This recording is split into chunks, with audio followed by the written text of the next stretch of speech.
With so many amazing, good quality, interesting and a variety of styles coming out of micro brands recently, it almost becomes slightly overwhelming to sort of think of which watch do you want to put your money towards? Which one do you want to add to your collection?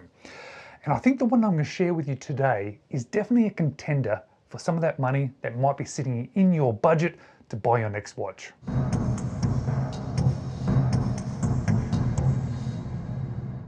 Hello, you're watching James. My name's James, you're watching me, and I am talking about watches, and I'm talking about another micro brand. This time a French micro brand called MUN. And they call themselves MUN because they do Moonphase watches. So that sort of links in very well with their name. And this watch, the Orion, is going to be released on Kickstarter late September for a May 2025 delivery. And I think this one might be worth considering. And it is hard to consider which micro brand watch to have in your collection or which ones to have in your collection because there are so many good ones out there. But I like this one, and I like this one so much because of the quality of it, the style of it, the design of it, and I just think it is going to be a really nice watch. And I've been really glad to get some hands-on experience with this watch because this one here that I'm showing you is actually the prototype. MUN reached out to me and said, hey, we've got this prototype of this watch that's being released soon, released for pre-order soon. Would you like to get some hands-on experience with it? And I said, yes, please, because it looks really, really nice. They were also then nice enough to say, hey, when these watches do then end up getting delivered, we'll send you one. And I went, wow, that's even better. I get to get some hands-on experience with an amazing watch. And then later on, I get to have an amazing watch. But because of that, you would have seen that sponsored icon pop up there. And I'm going to leave some details to the Kickstarter campaign and this watch in the description of this video. And if you have a look at this Kickstarter campaign when it is launched later in September, you'll see that this watch is going to be selling for 1,230 euros. And when you look through that campaign, you're going to see some details about this watch that really justify that price, beyond the quality, beyond the style, because this watch is going to be powered by a Sellita SW288. This one's actually going to be a manual wind watch. The prototype I have in front of me is actually an automatic version. They got this prototype and they realized it's a little bit thick, so they want to slim it down. So there are some changes between this watch that I'm showing you and the one that will end up being in your hands if you choose to back this particular campaign. And I'll mention those differences shortly. But if you do end up ordering this watch, you're going to end up with a watch which not just has a Moonphase on it, but it has a moon that has been created, has been put on that dial in a completely new way. It's been using, I believe, like a laser etching to give you this incredible detail of the moon in Lume. And that Lume is going to have some really nice contrasts between the craters that are on the moon and the light side of the moon. And I'm going to show you some Lume shots of this one later, but it's even going to be better in the actual release of this watch. And I'll talk about that again shortly too. This watch is going to have 100 meters of water resistance. It's coming out in 3 colorways as well. I think this one I'm showing you now is like the green colorway. It's like a muted green. There's also a blue and there's a white version. And the white one is actually one that really grabs my attention. But before we get into this specific watch that I'm showing you, this prototype, I do want to point out a few things that they've decided to change. And I'm so glad they have, because everything they've decided to change would have been the things that I pointed out as I wish they changed. So they spent the time, the energy, the money developing this watch, creating this usable prototype, and then they thought, nope, we're going to make some changes. And I'm so glad that they've made those changes. Firstly, as I said, they're changing from the automatic movement to a manual wind movement, and that is shaving down a couple of millimeters from this watch. And that is exactly what this watch needed. So that was the best decision out of all the changes. They've also going to change the case back from a solid case back through to a see-through case back, because that Sellita movement, that manual wind Sellita movement that they're going to be using, is a really good looking movement. So it's going to be nice to be able to see through that. And it's going to be a sapphire crystal on the back, sapphire on the front and sapphire on the back.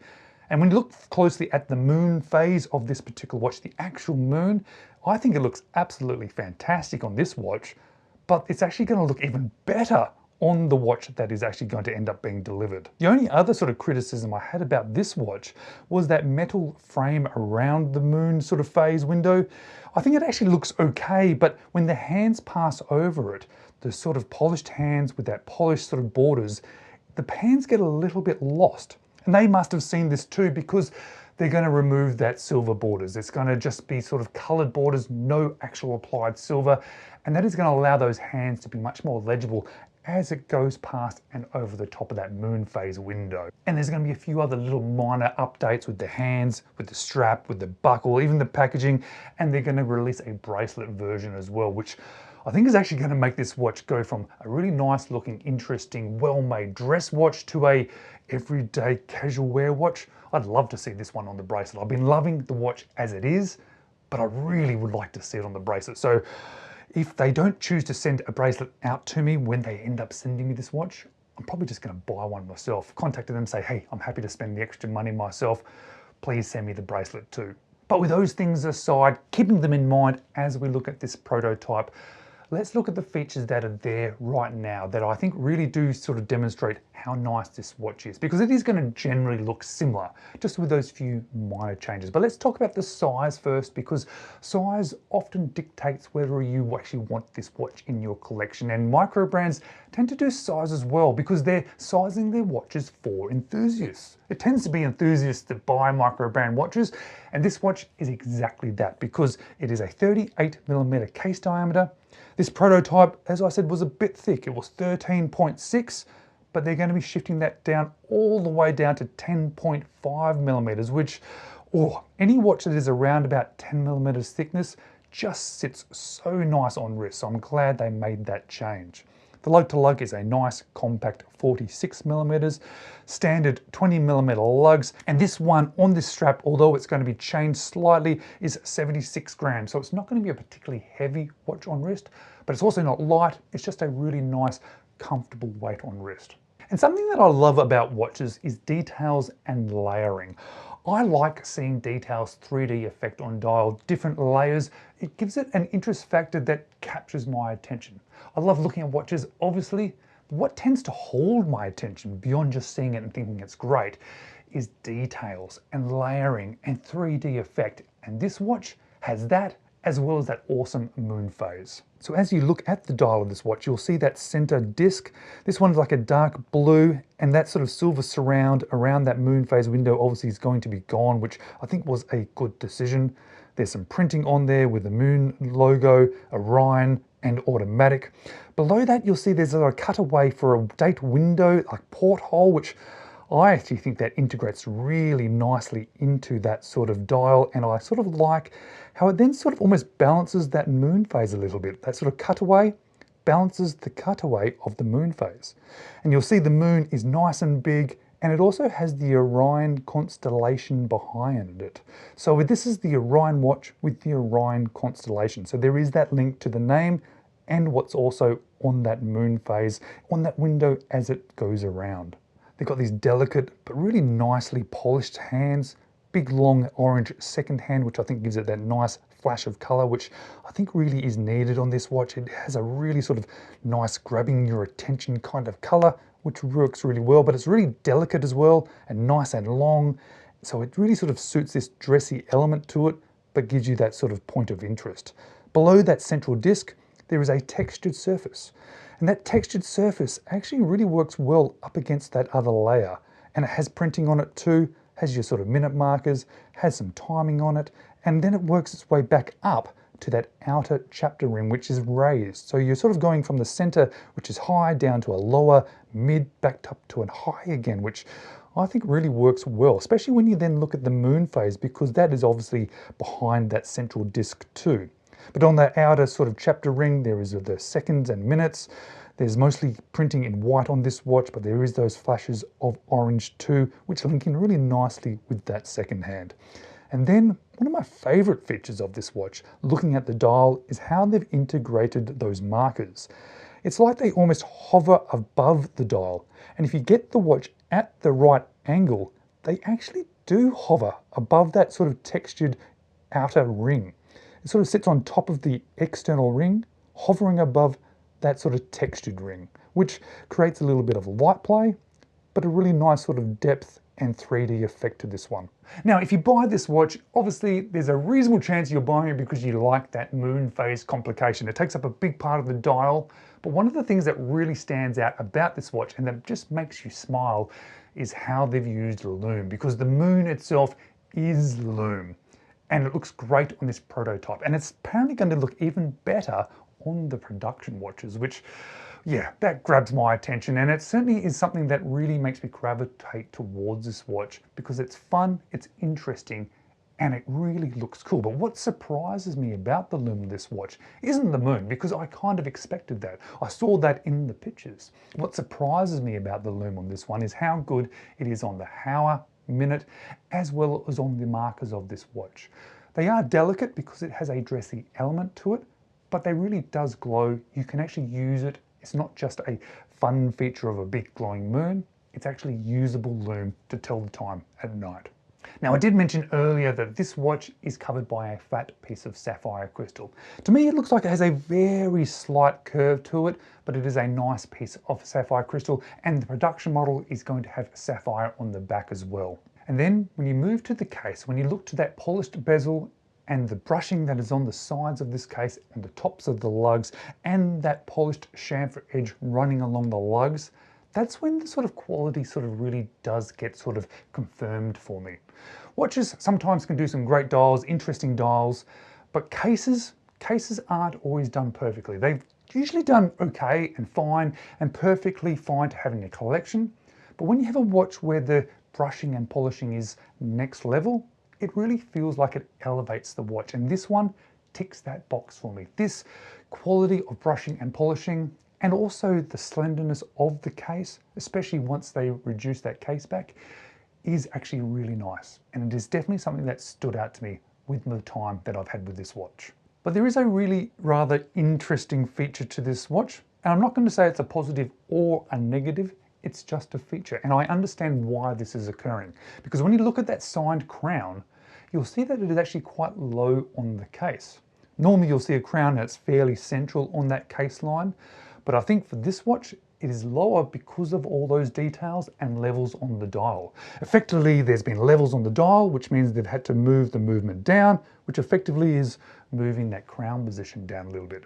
This is actually not noticeable when it's on wrist, and it wasn't something that I noticed immediately with this watch either. It wasn't until I was really looking in detail at it that I realized, oh, that's a little bit low. So although you may seem to think that that looks a little bit odd, and I think it looks a little bit odd, it's not actually something that affects you when you're actually wearing this watch because you don't notice it. Now, as you can see, there is quite a big case back on this particular prototype. I'm not going to bother spending too much time on it because, well, that's not what you're going to get if you buy this watch. But they've done this one at a reasonably high level with an interesting design on the back, so they are thinking through the details of this watch, even before they started making some changes. The strap and clasp are also going to be updated slightly, and I think the strap itself that came with this prototype is nice. It's very comfortable, it's a good color, but I felt that the buckle and the tang that came with it was probably lacking just a little bit. It was fine, but I'm glad that they've put on their list of updates to improve that slightly. Now, as you would expect with a watch of this sort of dimensions, it suits my 17 centimeter wrist very, very nicely. In fact, the only thing that actually stands out to me when I'm wearing this watch, when I'm feeling it, when I'm looking down, when I'm actually paying attention to it, is the thickness of this watch. So it would have been something that I pointed out to say, hey guys, that would have been better if it was thinner, but they've already seen that, they've already made that determination and they've made the change, so the production watch will sit down nicer. And I want to talk about that thickness a little bit because I really sort of feel that thicknesses of watches can vary depending on the style of watch, but what I can certainly say is that watches that are in my collection that have a thickness of around 10 millimeters, which this is going to be very close to that, have an elevated element of wrist feel. There's something about a watch around that thickness that just makes me smile. It's just like, wow, that's something extra special. And this watch deserves that wrist feel because everything else about it makes me feel that way too. This is not only a good looking watch, but it's a well thought out watch. It is a well detailed watch. It sort of ticks all the boxes that I'm looking for in a watch. I want something that's well made. I want something that is interesting. I want something that captures my attention. I want something that I actually want to wear. And I actually want to wear this watch. I actually want to look at this watch. I want to get out my loupe and look at details of the dial of this watch. And when I start doing that with watches, that is a clear sign to me that I like a watch. And I must like this one because I've been doing that a lot. So price is obviously a determining factor too. I always consider price. I only have a certain amount of money to spend on watches, but there's always this idea in the back of my mind of, did I get a good value watch? Am I overpaying for this watch? Is that watch worth that amount of money? Is this Orion from MUN worth 1,230 euros? And when it comes to prices of watches, I understand it's nice to get a bargain. I like getting a bargain too. I like feeling that I've got value for money, but I've realized that it doesn't really matter when it comes to a really nice watch that I love, because if I'm just comfortable spending that amount, it doesn't really matter if it's value for money or not. But what I like about some micro brands like MUN, they have actually given you the breakdown of their costs. So you actually know how much money they're making per watch. And when I look at their breakdown of costs, I start to think, how is their margin not larger? When you take into account the base costs of all the elements that go into this watch, but then you have to obviously add on their time and their energy, and they've got to make some profit to make it worthwhile to create watches. I don't understand why they are not charging more. Maybe it's because if they charge more, people might not want to buy it because they're looking for value for money. But what I can say, that price of around about 1,200 euros is an exceptional price for this watch. When you have it in hand, it feels like a good price. When you see their costs, you think, okay, this is a good price. I'm not being ripped off. And that just gives an extra little element. It's nice to have a nice watch in your collection, but it's also nice to know that you got it at a reasonable price. This is the kind of watch that if it came from a mainstream brand, it would be at least double this price, maybe even a little bit more, because you'd then be paying for the brand as well as the quality of watch. Thanks again to MUN for supplying this prototype. It's been nice to get a hands on before a watch is even released. And if you like this watch, well, you might want to watch these next videos next.